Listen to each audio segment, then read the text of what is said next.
السلام علیکم۔ آج کی دانا باتیں۔ انسان کی تمام پریشانیاں دو باتوں کی وجہ سے ہیں، تقدیر سے زیادہ چاہتا ہے اور وقت سے پہلے چاہتا ہے۔ محبت کی پہلی شرط عزت ہے، اور جو عزت نہیں دے سکتا وہ سچا پیار بھی نہیں کر سکتا۔ ہمیشہ اخلاق سے بات کرو، کیونکہ انسان پر سب سے زیادہ مصیبتیں اس کی اپنی زبان کی وجہ سے ہی آتی ہیں۔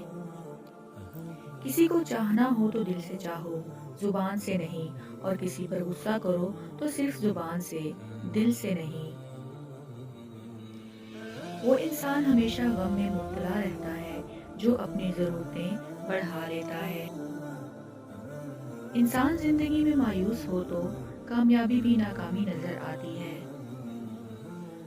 حضرت علی رضی اللہ تعالیٰ عنہ سے پوچھا گیا کہ انسان برا کب بنتا ہے؟ فرمایا، جب وہ اپنے آپ کو دوسروں سے اچھا سمجھنے لگتا ہے۔ جاہل نہ تو اپنی کمزوری کو سمجھتا ہے اور نہ ہی نصیحت کرنے والوں کی باتوں کو قبول کرتا ہے۔ قریبی رشتہ داروں کی عداوت بچھوؤں کے ڈسنے سے زیادہ دردناک ہوتی ہے۔ مزید ایسی ویڈیوز کے لیے میرے چینل کو سبسکرائب کر لیجئے۔